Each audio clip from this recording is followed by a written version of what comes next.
You take a seed, you plant it, you grow it, you dry it, you roll it, you smoke it, and it goes down smooth. Hey! Spanning the globe to bring you the latest developments in medical cannabis, adult marijuana, industrial hemp, and spiritual ganja. We love the herb. It's time for the Marijuana Agenda with Russ Belville. Now, here's your host, Russ Belville. Good day, tokers and tokettes and non-toking lovers of liberty. It is Wednesday, February 14th, 2018, and it's got to be 420 somewhere in the world. It's also Valentine's Day, and unfortunately, I have to begin another show in the shadow of another massacre. The video coming out of Florida, where there has been the latest American school shooting, but certainly not going to be the last, is incredibly troubling. And I am just worried that one of these days, one of these kids is going to live stream a slaughter in a classroom. And I hope that does not happen. And I hope it doesn't take something like that for us to finally do something about this uniquely American carnage. We'll save some more talk about that for hour two today. I want to make sure that we get you a great show with regards to the expanding marijuana legalization movement, and we've got a lot to cover this week. We'll begin with our cannabis headline news, where we've got a ton of White House news, a new budget from Donald Trump regarding the Drug Czar's office, and we've also got a look at some federal lawsuits involving two former guests of the Marijuana Agenda show. So all that coming up in the news right straight off. Then we'll get into a special segment of drug war data mining. In the data mines today, we've got another poll that has come out, this one from Fox News, that's showing, again, just about 3 out of 5 Americans support legalization. I'm going to show you how the prohibitionists at Project Samuel are trying to spin their poll in opposition to all these polls showing 60% support. So that's coming up in drug war data mining right after the news. Then in our Freedom is Normal segment, new segment that we've got here on the show, in the middle of the first hour, we've got Rick Steves, the PBS travel guru, the award-winning travel author. He's in Washington, D.C. with the Congressional Cannabis Caucus. We caught up with him in between appearances. He's also appearing in 4 East Coast states, shilling for legalization. And then at the end of the show, we'll have time for a radical rant where I give you a look at the history of the fentanyl-laced marijuana myth and how Ohio Senator Rob Portman is still promulgating this myth even a year after he was debunked. Let's get to it. Let's start with the news. This is your Cannabis Headline News. Brought to you by MarijuanaMoment.net, the complete source for all your marijuana news in one morning newsletter from Marijuana Majority Founder Tom Angel. Subscribe today for free at MarijuanaMoment.net. This is your Cannabis Headline News for the week of Wednesday, February 14th, 2018. I'm Russ Belville. White House Deputy Chief of Staff Jim Carroll, who has served in that role for nearly 3 months, is expected to leave the White House to helm the Office of National Drug Control Policy, 2 sources with knowledge of the decision told CNN Friday. Carroll, a White House lawyer who quietly became one of Chief of Staff John Kelly's deputies late last year, is expected to be tapped as early as Friday. The White House's first nominee to lead the office, Representative Tom Marino, withdrew from consideration in October after a report detailed how legislation he sponsored helped make it easier for drug companies to distribute opioids across America. It's not known if Carroll has any experience with drug policy whatsoever. Prior to his work with the Trump administration, Carroll held several positions with the Ford Motor Company, including a stint as the auto giant's Washington, D.C. counsel. President Trump is proposing to slash funding for the White House Office of National Drug Control Policy by more than 90%. Marijuana Moment reports that under the president's 2019 budget proposal released on Monday, ONDCP, commonly referred to as the Drug Czar's office, would receive just over $29 million in funding next year, compared to more than $385 million for this year. One of the office's largest efforts, the High-Intensity Drug Trafficking Areas program, would be transferred to the Department of Justice under the proposal, which will need approval from Congress to be enacted. Another significant ONDCP program, the Drug-Free Community Support Program, would be transferred to the Substance Abuse and Mental Health Services Administration. The new Trump plan would give U.S. Attorney General Jeff Sessions, an ardent opponent of marijuana legalization, greater control over the nation's anti-drug efforts. A bipartisan group of 18 U.S. senators is asking congressional leaders to insert new far-reaching protections for state marijuana laws into a must-pass spending bill due next month. An existing provision in federal spending law protects state medical cannabis laws from Justice Department interference, but it does not extend to policies allowing recreational use and sales, and its own continuance in upcoming legislation is in jeopardy after House leaders blocked a vote on it.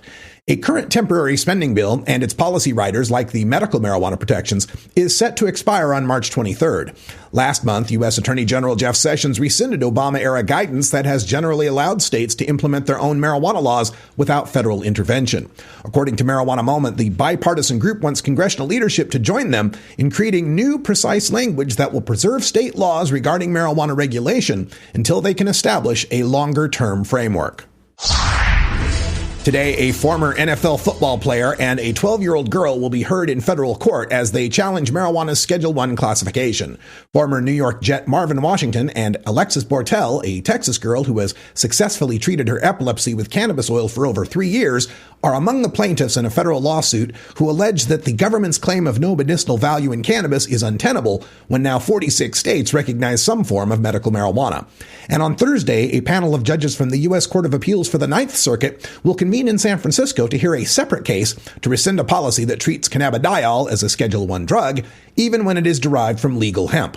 The Hemp Industries Association and individual businesses are suing the government, claiming that the action puts in jeopardy farmers and researchers who are growing and processing legally grown hemp in accordance with provisions of the congressionally approved Farm Bill. Despite rejecting a petition from Americans for Safe Access to correct misinformation published by the DEA about cannabis, that information has nevertheless been removed from the DEA's website. Quote, "At the end of the day, it does not matter why the DEA decided to update their materials," said attorney Mark Wine, who helped file ACE's petition. "The key is that this influential organization that Congress relies on to make policy decisions is no longer disseminating mistruths about the gateway theory and cannabis's influence on psychosis, cognitive decline, and long-term brain damage." End quote. Quote, "This is a giant win for medical cannabis patients, advocates, and political allies," said Steph Shearer, executive director of ASA. "We can only hope that Attorney General Sessions is paying attention to the DEA's regular review process findings." End quote. This has been your Cannabis Headline News for Wednesday, February 14th, 2018. I'm Russ Belville.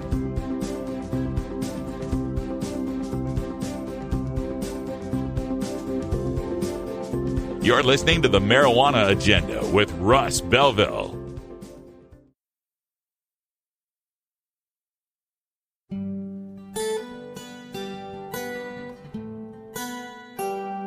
The Marijuana Agenda free podcast is available on iTunes, iHeartRadio, Stitcher, TuneIn, Google Play, SoundCloud, and on our Facebook page at MJ Agenda. Free video archives are available at the Radical Russ channel on YouTube. Help keep this media free by making a donation at paypal.me/radicalruss.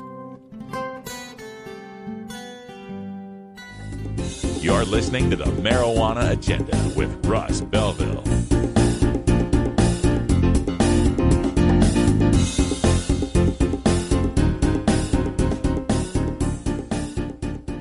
Weed.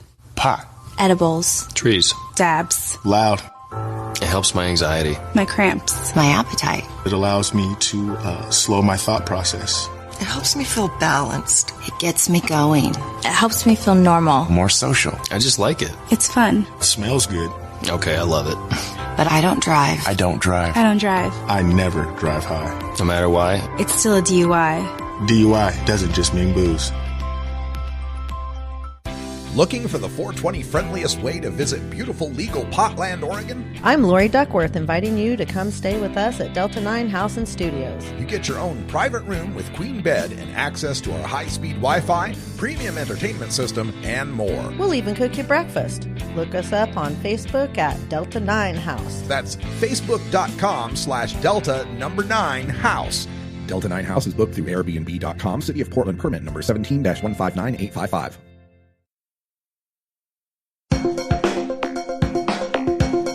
Promoting the end of adult cannabis prohibition is easy because we have facts, science, reason, compassion, evidence, truth, and logic on our side. It's even easier when researchers catalog it all for us. Learn how to gather the facts on marijuana use, arrests, seizures, rehabs, drug tests, and more on this edition of Drug War Data Mining. Every month seems to bring another public opinion poll showing that roughly 60% of the American public now supports marijuana legalization. And I'm glad to report that the latest organization to ask this question is Fox News, hardly the bastion of tie-dyed potheads. Let me read from the Fox News story, quote, "The poll shows 59% of voters support legalizing marijuana. That's up from 51% in 2015 and 46% in 2013, the first time this question was asked on a Fox News poll. In addition, only 26% favored making smoking marijuana legal in 2001. So we have Fox News going from 26% at the start of this century to 59% in their latest poll. Continuing the Fox News, quote, 32% now oppose legalizing pot, down from a high of 49% in 2013. And 2/3 of Democrats, 68%, and independents, 67%, favor legalization. Republicans split 46 to 46. In 2015, 59% of Republicans were against it. So let's bring out the old chart. You know we love it. Here we go. There we go. Every marijuana legalization poll that I've got in my database up there on that chart. And if you look to the far, far, far right, you'll see a little light blue square that represents the latest Fox News poll on the issue. So this is hilarious to me because 1 year into Colorado's marijuana legalization, 2013, the so-called quarterback of the anti-legalization movement, Kevin Sabet of Project Samuel, those guys, the smart approaches to marijuana use except legalization, they said that Colorado's experience, ironically, might eventually teach us that legalization's worst enemy is itself. So how's that working out for you, Kevin? That chart that I just showed you a second ago, let me show it to you in table form, because here's a look at every public opinion poll that I could find on the issue of marijuana legalization that happened after the first state voted to legalize marijuana. You can see there, November 7th, 2012, the first one that I can find. And I've color-coded this in such a way that the polls where there's a majority support for marijuana legalization are coded in green. And the polls where there is just a plurality, either for or against, I color those in yellow. Now, plurality means that most of the people in the poll thought this, but it wasn't a majority, right? So like if it was like 49% for versus 46% against, that's a plurality that would support or oppose, depending on which way the numbers fell. And then in red, I've indicated all of the polls for which there is a majority in opposition to marijuana legalization. So within this table that's scrolling on by here, the far right column, if it's green, that's a poll that showed majority support for marijuana legalization. If it's yellow, that's where they showed a plurality support for legalization. Any of them in white are plurality opposition or a tie, and the red ones are the ones where there was a majority that opposed marijuana legalization. And what you may have noticed there as those polls have scrolled by is there wasn't a single one that was red. Not a single poll in America taken since the first states have legalized marijuana in 2012 has shown majority opposition to legalization. None. Zero.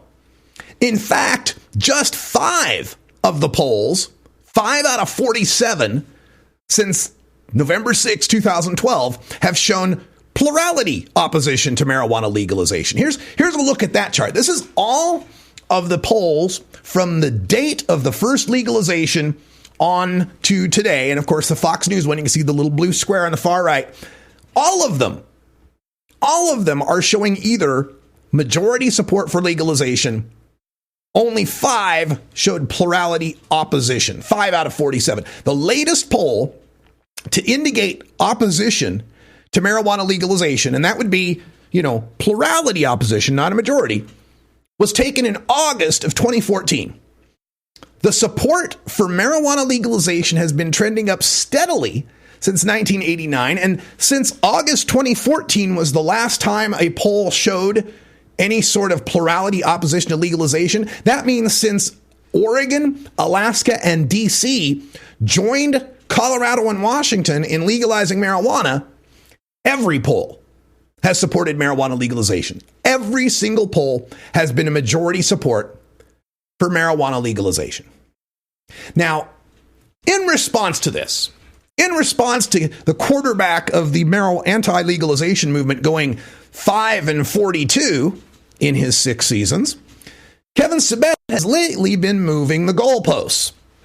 Now he's not arguing that legalization will be its own worst enemy like he did back in 2013, leading the public to oppose it. Once they see how terrible legalization is, now that'll convince them. Since that didn't pan out, now he's trying to muddy the waters by insisting that pollsters are painting an inaccurate picture by only asking if marijuana should be legalized and not offering other options.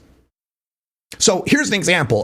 Kevin Sabet has a protege in Washington, D.C. His name's Will Jones. He headed up the anti-legalization effort in Washington, D.C. that lost with 71% against him. Here's Will Jones in a press release from Project Samuel crowing about the results of a Mason-Dixon poll that they commissioned in Illinois. And here's what he says, quote, "According to the poll, which is one of the first to distinguish between decriminalization and legalization, only 23% of Illinois residents 18 and older approve of legalizing recreational marijuana use and sales when given a choice. The majority of residents, 69%, want to maintain current decrim laws, repeal medical marijuana, or keep recreational marijuana illegal. Marijuana possession in Illinois is currently subject to a civil violation." Now, putting these combinations of policy options together in one poll, of course, is disingenuous and confounding. I mean, if you look at the actual poll, here was what they were asked. Illinoisans were asked, should they, 1, keep medical marijuana and the current 10-gram decriminalization? 47% said keep the status quo. 4% said repeal medical marijuana, but keep the 10-gram decrim. 23% said legalize commercial production, use, and sale of marijuana for recreational use. 18% said make all marijuana use illegal. And 8% were not sure. So that's 4 options they're giving you. If you pair through the answers, there's 4 options: medical, decrim, commercial, and prohibition. But the poll doesn't ask about all the possible combinations of those policy choices. For instance, there's no option to repeal decrim but keep medical. And the commercial option doesn't specify what happens to medical marijuana. The decrim options are preceded by an explanation that it's referring to 10 grams of personal possession, but the legalization option is open-ended, doesn't say what the limit is. The decrim explanation claims 10 grams is enough for about 30 joints, and of course that's an old framing trick to make the respondent to the poll think that, oh my gosh, 10 grams is a whole lot of marijuana. What Project Samuel's not telling you is that only 22% support their policy goals, maintaining all illegality of commercial marijuana, opposing medical marijuana, and pretending they're allowing for decriminalization for personal use amounts, so long as it includes drug courts that force cannabis consumers into one of their board members' rehab facilities, which Illinois decrim law does not mandate. Also, remember that whenever decrim is proposed, like in Hawaii, or non-commercial legalization is proposed, like in Vermont, Project Samuel never supports it and often opposes it. They want you to believe that only 23% of Illinoisans support marijuana legalization, but asking the questions in this manner purposefully confounds the results. How many of the 47% who wish to keep medical marijuana did not support that option to legalize because they thought legalization would replace medical marijuana? How How many were unsure of supporting legalization without being told how much is being legalized? And furthermore, it seems the poll must have asked the yes-no question. What is the main food that penguins eat? Spam? I was going to say they had another option there where they broke down the yes-no on this. But for more detail on this, we ran out of time. You're just going to have to go to the blog. Visit radicalruss.com. You can pick up these charts and the spreadsheet with all those polls in it if you're a VIP subscriber. Find out more at radicalruss.com. When we come back, anti-drug public service announcement, and then Rick Steves from Washington, D.C.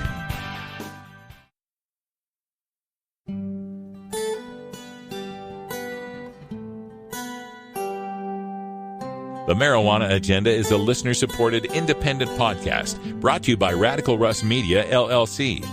Subscribe to our VIP feed at mjagenda.com for access to our ad-free podcast segment archive.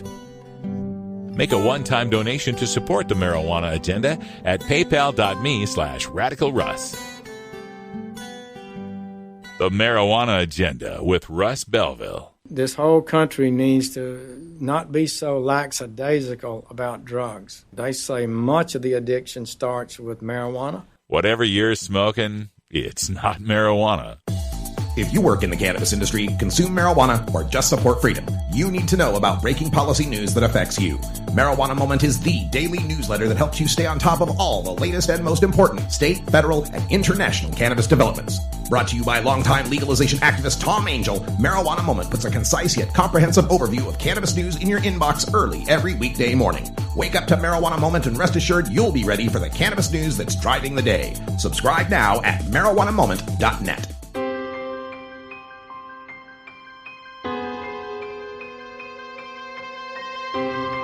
Now, in the interest of fair and balanced journalism, the Marijuana Agenda presents this anti-drug public service announcement. Only one drug is so addictive, 9 out of 10 laboratory rats will use it.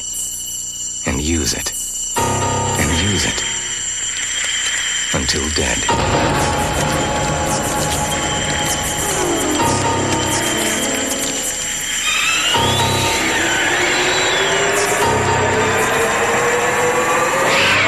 It's called cocaine, and it can do the same thing to you.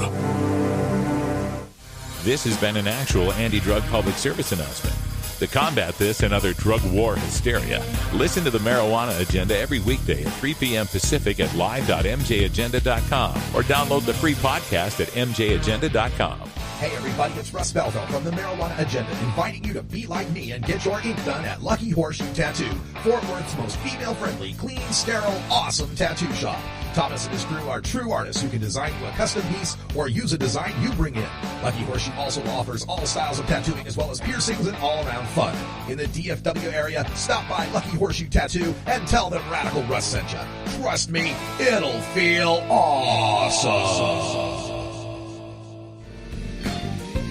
You're listening to the Marijuana Agenda with Russ Belville. Where'd you learn that, Cheech? Drug school. Learn more at mjagenda.com.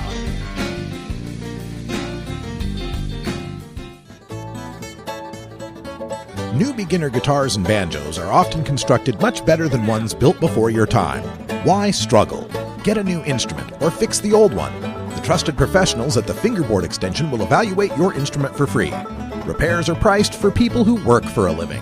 Stop by the Fingerboard Extension downtown Corvallis at 120 Northwest 2nd Street today, or check out its inventory on the web at fingerboardextension.com.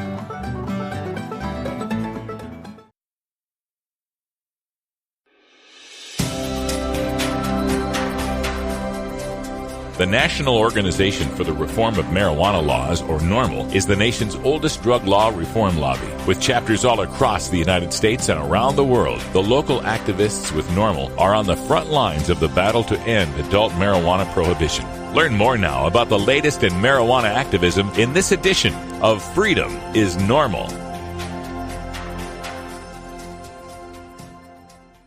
Well, everyone, welcome to the program. We have a fantastic guest joining us today. It's travel guru, author, and PBS host Rick Steves on the phone with us. Rick, how are you doing? Hey, Russ, I'm doing good. How are you? I'm doing great. It's always been great seeing you out here on the West Coast. You're always putting your money and your mouth, your money where your mouth is, I should say, when it comes to the issue of legalizing marijuana. You were instrumental in helping get Washington's I-502 passed. You toured Oregon to help us understand why we should legalize cannabis. Now you're out there on the East Coast. I understand you're meeting with the Congressional Cannabis Caucus. Tell our listeners a little bit about what you're up to there in those East Coast states. Well, I've been at this for, I've been a board member of NORML for 10 or 15 years and active in legislative issues for the last 6 or 8 years. In 2012, 2014, 2016, we were doing initiatives.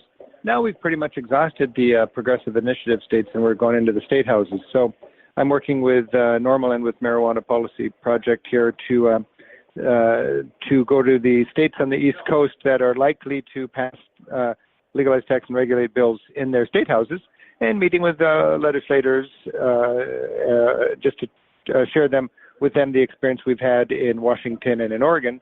Because, when we legalized marijuana in 2012 in Washington State, it was kind of a hunch. You remember that. We thought use would not go up. We thought crime would not go up. We thought DUIs would not go up. Now we know use does not go up among teens and crime doesn't go up. And what we also know is we generate a lot of tax revenue by taking away a thriving black market and replacing it with a highly regulated and highly taxed legal market. Our governor, James Lee, is getting $310 million a year in tax revenue that he wouldn't see otherwise. Plus, he's saving millions and millions of dollars by redirecting his law enforcement resources away from marijuana, petty crimes, and into real serious issues. And I can share that experience now, that real track record, with caring legislators here on the Eastern Coast. So I'm spending the week doing that in about 4 different states. And today I'm on Capitol Hill talking to Congress people, representatives and senators about federal laws and concerns. And I'm not a policy wonk. I've got my friends from NORML with me to do that. But I'm just sharing why I would spend so much time talking to people about the importance of stopping the prohibition against marijuana here in the United States. You mentioned that we've kind of picked the low-hanging fruit when it comes to progressive states, these initiative states. As you are out on the East Coast and talking with some of the officials out there, and especially the consideration that we have to get this through a legislature, which may be a little more conservative on the issue, what are some of the concerns you're hearing, and how do you allay those concerns from these legislators? Well, the concerns are driven by the PPP, the pot prohibition profiteers, and that varies from state to state. In some states, it's safety on the road. In other states, they're concerned about big business taking over marijuana, and all of a sudden it's Joe Camel with a joint in his mouth. And other people are concerned about the gateway drug effect and as it relates to the opioid crisis. And all of these issues are pretty easy to address, but we just have to get people's attention long enough so we can explain to them what are the facts on each of these issues. But we're making progress, and I think we're on the verge of getting through in a lot of states. What you have to do is have both a legislature and a governor that can be progressive on this issue. And one thing I'm reminding people is that in states like Washington and Oregon and Colorado, where we know what the result is, essentially the entire congressional delegation recognizes the wisdom of these laws. You can cherry pick your statistics all you want, and in one county, if there was one accident with somebody with THC in their blood and others too, you can say, accidents on the road double when you legalize marijuana. Well, that's a dishonest use of the statistics. And you can tell people that, in half of the states in the country have medical marijuana, and there's no correlation with road safety and whether a state is a legal, recreational, or medicinal state or not. And then, you share these kind of examples to allay people's concerns. Another thing is, Vermont has just legalized now, and Vermont will have its own version of a legalized law starting in July, I believe. But they can't retail it. It's just you can use it. So they're going to have to learn that it has to progress a little bit beyond that. So we're all learning, and we're moving forward. And it's just a long and hard process. And thank goodness there are a lot of people working at this, and we're making progress. You know, you mentioned Vermont passing legalization that is similar to Washington, D.C.'s, a grow and give system where there is no retail. New Jersey now has a governor coming in who's friendly to the issue, but they're talking about doing a retail with no home grow. Do you see this variation in policy as we go to the state level, this variation in policy being a hindrance to further reform, or is it just a necessary evil that different states are going to do it differently? Well, I guess it's a necessary evil because you'd assume people who are writing these laws know what the concerns are among that constituency or electorate. And, we have to recognize that there are legitimate concerns from people that don't know this issue, and they're worried that their kids are going to be advertised against, or they're worried about the gateway effect, or they're worried about safety on the road or whatever. And, in our state, for instance, in Washington, we are very conservative to the disappointment of a lot of people who are more progressive on marijuana issues, but we wanted to win the election. And then I really love this idea that legislators, that's what they do, is they take a law and they tweak it as they gain more experience with it. So, from each election cycle, we learn from the last election cycle and we have smarter laws. And then once the law is passed, you can tweak it with your legislative branch to implement it more smartly. I wish that, it's just a lot of hard work to go state by state, but it's just a necessary evil, I think, Russ. You're up on Capitol Hill today. Of course, a lot of federal issues we're dealing with for the legal marijuana states, such as banking and taxation and so forth. But got to say, the administration we had before with President Obama, a far different cry from what we're getting under President Trump, especially Attorney General Jeff Sessions and Congressman Pete Sessions, who are invoking the just say no Nancy Reagan 1980s drug war policies. Do you feel that's galvanizing some people now that maybe we're on the fence about the marijuana issue? The Sessions threats of crackdown maybe getting people off the fence to take a stand? Well, it seems like it's Throwback Thursday every day of the week over here when it comes to policy wisdom. And, what I'm trying to remind people is that a lot of the political establishment is talking like it's 2010. One Reefer Madness propaganda had a little bit of traction, but and then what I keep telling people, no, it's 2018. We have a track record. This is no mystery. This is not hunches. This is actually what are the results. Of course, when you have a change in our administrative branch and you have people like Jeff Sessions talking like Reefer Madness, what do? I don't know. We try to frame it in a way that conservatives can embrace this. If somebody is intellectually honest about their conservative politics, well, they will stand by this idea of civil liberties or fiscal responsibility or respect for law enforcement or states' rights. And these are all ways you can frame this discussion in a way that conservatives can embrace it.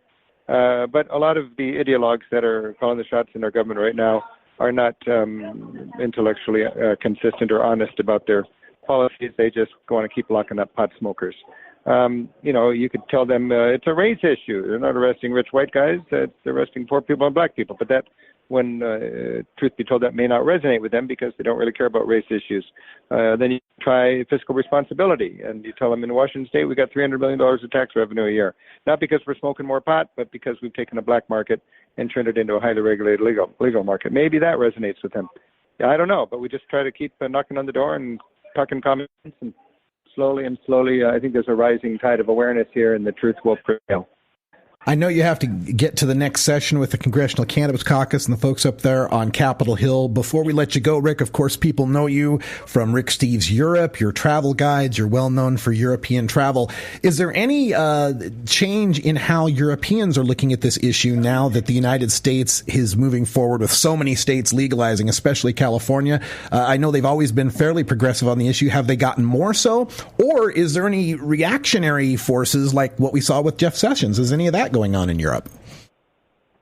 Well, you got your reactionary governments in Europe, in Poland and in Hungary, and I don't know what their drug policy stance is lately. But one thing interesting is we used to look for Europe for leadership and inspiration, and now Europe is looking to states in the United States that have actually not decriminalized, but actually legalized. And of course, in the Netherlands, they're famous for decriminalizing marijuana, but it's still technically illegal, and they never really dealt with what they call the gray area, legal, the distribution and the wholesaling and all the back end.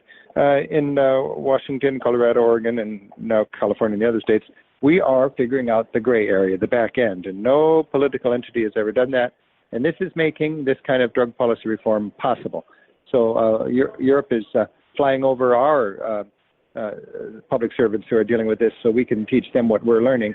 So now states in the United States are taking the leadership role, and Europe is being inspired by us. Well, Rick Steves, thank you for being on our program today, and thank you for going out to the East Coast, because as far as I'm aware, you're undefeated in the states that you've promoted marijuana legalization. Is that the fact? Is that true? I got a good record. We won in Washington in 2012, Oregon in 2014, and Massachusetts and Maine in 2016, and things are looking pretty good in 2018. And Russ, it's always nice talking to you, and I would just say happy travels, even if you're just staying home. All right. Thank you, Rick Steves. Check out ricksteves.com and, of course, normal.org for more information on the organization. Rick, thanks so much, and give my best to my Congressman Earl Blumenauer while you're there. I'm going to see him just in a few minutes. Thanks, Russ. Thank you. This episode was produced as part of the Marijuana Agenda with Russ Belville, the daily news and interview podcast covering the world of medical cannabis, adult marijuana, industrial hemp, and spiritual ganja. MJAgenda.com.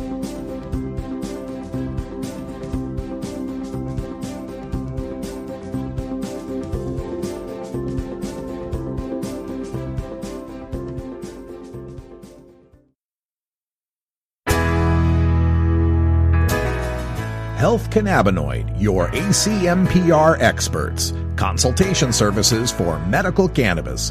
Visit healthcannabinoid.com or call 1-800-906-1383. That's www.healthcannabinoid.com or call 1-800-906-1383. Health Cannabinoid. You're listening to the Marijuana Agenda with Russ Belville. Get out of here, Dewey. What are y'all doing in here? We're smoking reefer. Learn more at MJAgenda.com. After 5 years of legal marijuana in Colorado and Washington, both states have shown no increase in teen use of marijuana and decreases in marijuana DUI arrests, while generating tens of thousands of jobs and hundreds of millions in tax revenue. Legalization is no longer theory. It's a proven public policy benefit. Tell your elected officials it's time to end adult marijuana prohibition.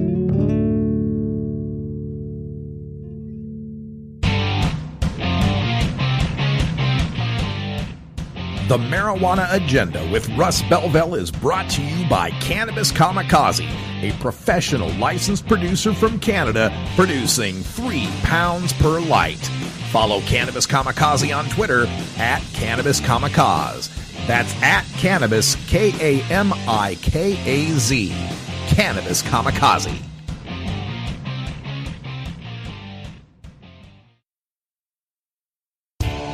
Total war against public enemy number one. 10 federal criminal penalties for up to 1 ounce of marijuana. Marijuana is probably the most dangerous drug. Legalization is just another word for surrender. I experimented with marijuana and didn't inhale. This is not medicine. This is a Cheech and Chong show. Encourage people to use less drugs. I am here. That was the point. I think it would be a mistake to legalize. Negative reports coming out of Colorado. Good people don't smoke marijuana. Radical RANT.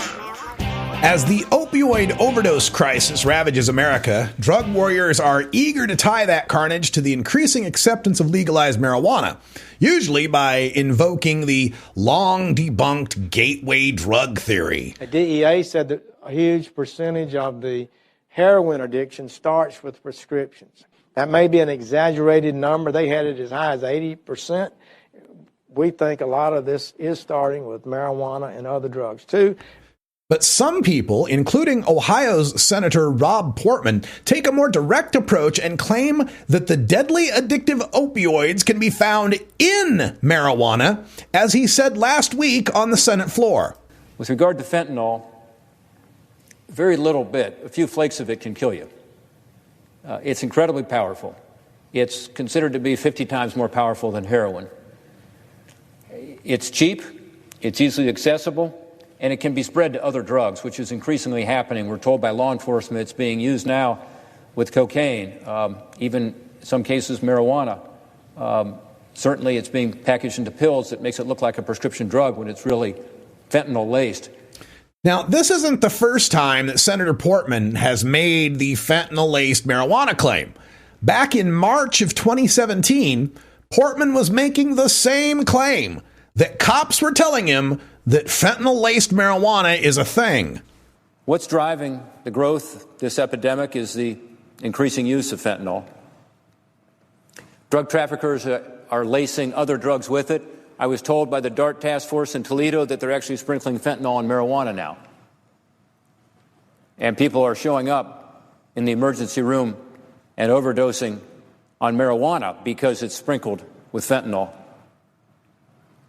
It's more addictive, so the traffickers like it. It's more deadly, so we need to fight back. Now, the only problem for Senator Portman is that this fentanyl-laced marijuana epidemic does not exist. First of all, what dealer would waste fentanyl on pot? It makes about as much economic sense as a caviar-laced peanut butter and jelly sandwich. It doesn't pass the common sense test. Even from the consumer perspective, people smoke weed because they don't want to use a dangerous, addictive, knock-you-on-your-ass drug. They just want to mellow high. The first time they sample some of this opioid-laced weed and get way too knocked out, they'd not want to buy that weed again. And certainly the first time they hear one of their friends dying after smoking some of that weed, well, that'd be the beginning of the end for the customers for that weed dealer. And then back from the dealer's perspective again, what's the profit motive for the dealer? According to DEA spokesman Russ Bayer, it costs $3,000 to $4,000 to produce a kilo of fentanyl. Quote, that 1 kilo of fentanyl can produce between 16 and 24 kilos of product, ultimately yielding profits of $1.3 million after it's sold on the streets. It's more lucrative than heroin. And as he further explained, the kilo of fentanyl can produce more than 650,000 2-milligram dosage pills that sell for $20 to $30 each. 1 kilo of illegal quality indoor cannabis, on the other hand, costs about $500 to produce and produces 288 ounces that sell for about $40 on the streets for a profit of about $11,000.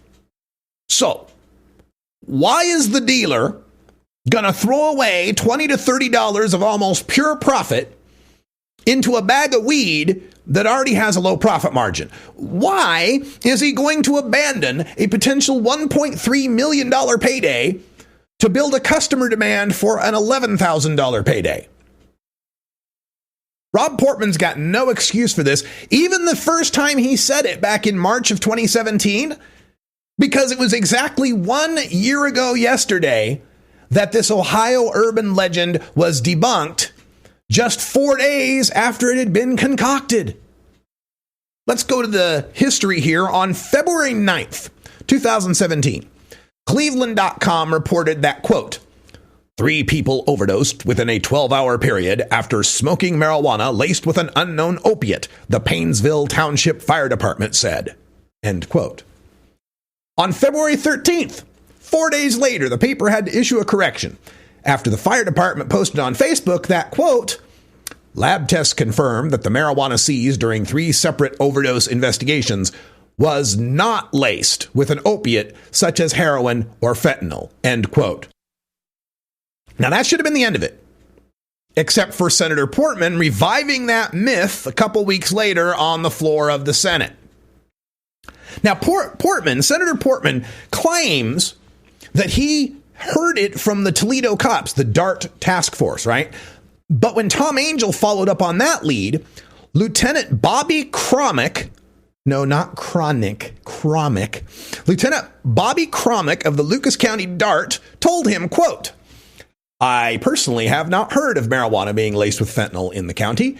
That stuff is usually reported directly to me, end quote. But it continued. 3 months later, June 19th, 2017, Senator Portman was again promoting the fentanyl-laced marijuana myth. He was standing alongside Hamilton County Coroner Dr. Lakshmi Samarko at a press conference, and Dr. Samarko said, quote, We have seen fentanyl mixed with cocaine. We have also seen fentanyl mixed with marijuana, end quote.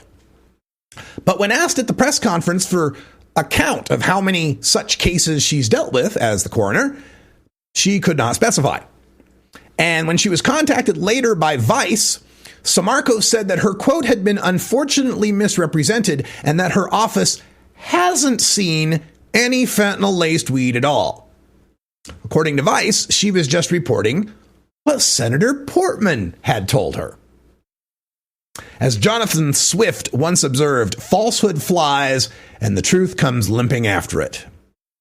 Now, this fentanyl-laced marijuana myth, though, goes back farther than just last year. The first report I can find about the fentanyl-laced marijuana myth was from a press conference from December 14th, 2015.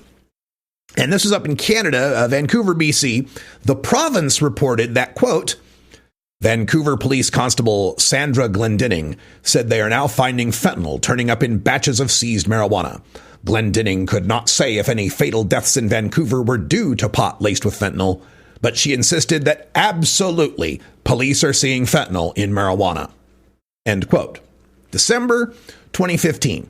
So by November 17th of 2016, 11 months this rumor has been churning around, British Columbia's premier, Christy Clark, appeared at a news conference. CTV News reported this, and she was saying, quote, regulating marijuana is even more important now when we're finding fentanyl in marijuana.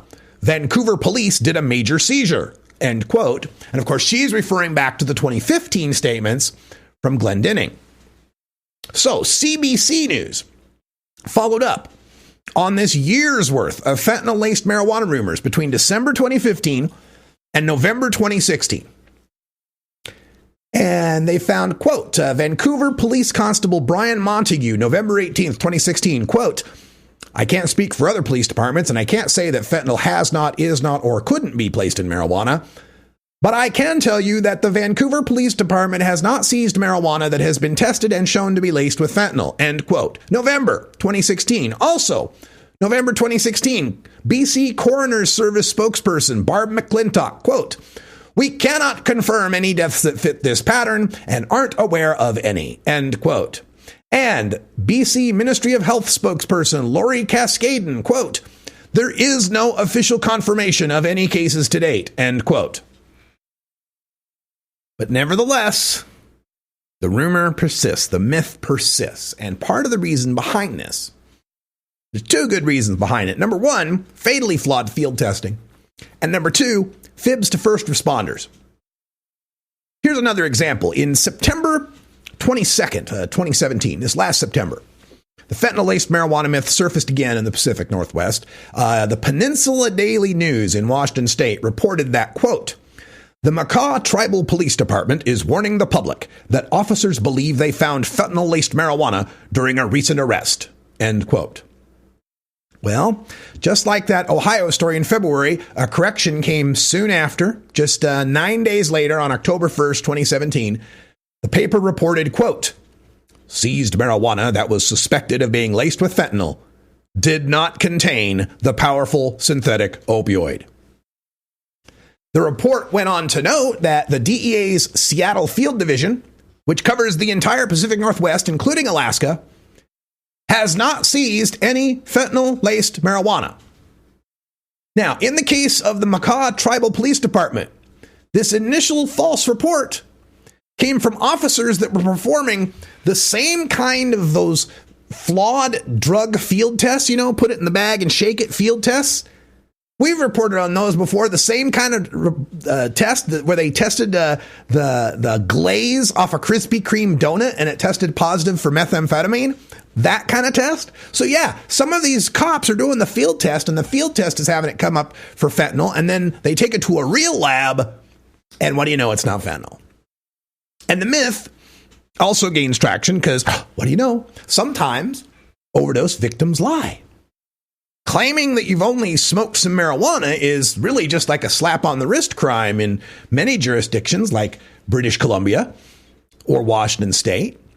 But copping to using heroin could be a bigger punishment. In fact, this was backed up in the CBC News story Royal Canadian Mounted Police's Corporal Janelle Choilette said, quote, "We have even had individuals present with opioid overdose symptoms that have claimed they have only consumed marijuana. However, we have never seized or confirmed via chemical analysis any marijuana laced with or contaminated with fentanyl," end quote. This is the same exact case as that first story that Rob Portman seized on with the Paynesville Township Fire Department. The people in question in that particular case had been using crack cocaine and other drugs, and what do you know? They weren't being honest with first responders. So first responders show up. These people are exhibiting the signs of opioid overdose. They say, "Oh my God, what drugs have you taken?" They say, "Oh, I've only smoked marijuana." And the next thing you know, they're claiming, see, must be fentanyl-laced marijuana. Couldn't be someone lying about their heroin use. Couldn't be someone lying about their OxyContin use. Has to be fentanyl-laced marijuana. Now, this is really a pernicious myth, and it's gaining traction, and I worry that it's being promulgated purposefully to try to conflate the deaths and destruction of the opioid overdose crisis to get people to be afraid of marijuana again. We see the administration, all their lackeys, all the talking heads they can put on screen, all the sheriffs, everybody they can put out there, keep hammering away at this gateway theory. It starts addiction. Addiction leads to opioids. Opioids lead to death. I'm telling you, this is what they're trying. They're trying to lay the groundwork. Whether they'll be successful has yet to be seen, but they are laying the groundwork for this. Let me give you another example. This one's from Tennessee. And it's amazing because in a very rare instance, we have a news organization, a local news channel, actually following up on this reefer madness, actually taking these people, not taking these people's word for it, and actually looking shit up. It's amazing. In October of 2017, they had a former DEA agent. His name's Neil Morgenstern. And they were having this roundtable discussion, this presentation, this special on the opioid crisis in Tennessee. And here's what he had to say. So, and one of the things that I have to get out, and I want to make sure that the students know when I speak to them, is that we have had incidents right here in the state of Tennessee of marijuana laced with fentanyl. Marijuana laced with fentanyl. And notice how he said, I have to get this out. I want to get this out, right? Like, don't forget to put the talking point in there. Don't forget to hook the marijuana to the fentanyl. So WBIR 10 News in Tennessee followed up on this claim. And of course, they found no evidence of it being true. Here's, they actually talked to the resident agent in charge with the DEA. They talked to the crime labs in Tennessee. So the Verify team reached out to the TBI and DEA labs, which would be responsible for testing those samples. Both said they've never received a sample of marijuana mixed with fentanyl. Actually, no DEA lab in the country has found one. Now, where did this rumor come from? Why do these, if the DEA labs haven't found them, if the Tennessee Bureau of Investigation hasn't found any fentanyl-laced marijuana, where did it come from? Morgenstern says his reports of fentanyl-laced marijuana originated from a West Tennessee district attorney, Matthew Stow. He was quoted in August saying it's here in vast quantities. So in West Tennessee, there's vast quantities of this fentanyl-laced marijuana, but the Tennessee Bureau of Investigation and the DEA have never gotten any seizures of it. It's all over the place in West Tennessee. Massive quantities, but we don't have any labs to show that we've ever found it. Well, of course, they tried to follow up with that guy. Stow's office was not able to point to a court case involving marijuana laced with fentanyl, and Stow himself did not return calls for comment. So the DA in Tennessee, who's promulgating the rumor, won't follow up for comment. There's no labs indicating there's any fentanyl-laced marijuana anywhere. But there we got two, a former and a current DEA agent on TV in Tennessee spreading the fentanyl-laced marijuana rumor. And this next part is the really mind-bending part, because now that they've been caught on it, and WBIR kind of put this to them like, hey, there's no evidence this is happening. Well, just because we've been claiming it for 2 years and it hasn't happened doesn't mean that it couldn't happen. This is the DEA agent Sarhat, Michael Sarhat, who is responding to this, saying how just because it hasn't happened doesn't mean you shouldn't be scared. It's totally feasible that you could lace marijuana with fentanyl. So you're saying it absolutely can happen, just to date it hasn't been found. That's correct. It could happen. Yeah, an asteroid could hit the Earth and kill us all, too. Should we go around being worried about that all the time? Okay. And, of course, he's so concerned about this because of how deadly the fentanyl is. You know, because it takes such a finite amount to kill somebody. Finite? I don't know how else to say it. You know, we are deathly afraid of that ending up in any drug. Yeah, in any drug, including the marijuana. We're worried the marijuana in Tennessee is going to be laced with a fentanyl. Even though it hasn't happened, we're worried that it could happen. And you know what would happen if it started to happen? We'd know for sure. Well, the immediate community impact is people are going to be dying. Kids are going to start dying, and at some point in time, we're going to start losing kids. Yeah, won't somebody please think of the children? My God, what is wrong with you? Won't you think of the children? So I don't know what we're going to have to do to protect ourselves from this fentanyl-laced marijuana that doesn't exist, that nobody's ever found.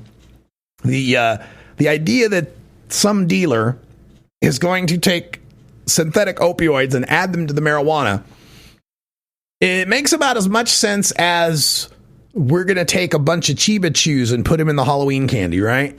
Same kind of scare, the same amount of proof that it's ever happened. But that's what the drug warriors are going to go to as their scare tactics for this next round of drug war, this next round of trying to reinstate, as Jeff Sessions has indicated so many times that he wants to, this war on certain American citizens using non-pharmaceutical, non-alcoholic, tobacco-free drugs. And I know I've got listeners out there that think I'm the boy who cried wolf, that I'm complaining too much about this, that it's just a bunch of saber rattling, that they're a bunch of paper tigers, this can't really happen. But I'm telling you, if you think marijuana is just too popular or is making too much money or has too much public support to ever be affected by the Trump administration, then I don't know what you've been watching over this past year. I thought the Dreamers were pretty politically popular. You do polls and you find that people on both sides of the aisle, Republican and Democrat, conservative and liberal, support the idea that we shouldn't be deporting these Dreamers, these people who were brought to America as kids through no fault of their own, and then have grown up as Americans. They know nothing about Guatemala or Honduras or wherever they're originally from. I thought that would be such a third rail. There'd just be no way anybody would actually do that. And what do you know? They're shipping people off. They're taking fathers away from their families. They got ICE agents at courthouses and at hospitals picking people up and shipping them away. So don't think that it can't happen. It certainly can happen. And we can hope it won't. But I'm telling you, the response I get sometimes is, they're just, the saber rattling is just rhetoric. Right. If there's a guy across from me who's putting together a rifle and telling me he wants to kill me, I don't have to wait for him to finish assembling the rifle, load it, point it at me, and pull the trigger before I'm going to get a little alarmed about what's going on. I'm going to start raising some red flags about that, regardless of what his intent might be, how popular I might be, I've never been shot at before. Why would it ever happen now? I'm making too much money. No, if there's a threat out there, folks, I'm going to tell you about it. And I seriously believe the greatest threat to legalization that we've ever seen is in the office right now. Jeff Sessions, Donald Trump, they want to take this down. I'm telling you, it's coming. They want this to happen. And I want you to get motivated to get yourself and your friends to the polls and make sure in this 2018 election, regardless of where you are on the political spectrum, this one time, vote Democratic for Congress. Because if Donald Trump makes it through the midterms with Republican control of Congress like he has now, I guarantee you the crackdown is on. That's all the time we got for today. Thanks for joining us. Stay tuned for Hour 2. Follow MJ Agenda on Facebook, Pinterest, Instagram, YouTube, and follow MJ Agenda Show on Twitter. Learn more at mjagenda.com. For everyone here at Delta 9 House of the Studios, I'm Radical Russ Belville. Thanks for joining us. Check me out at radicalruss.com, podcast at mjagenda.com. And for everyone here, until next time, take care of each other, tokers. You take a seed, you plant it, you grow it, you dry it, you roll it, you smoke it, and it goes down smooth.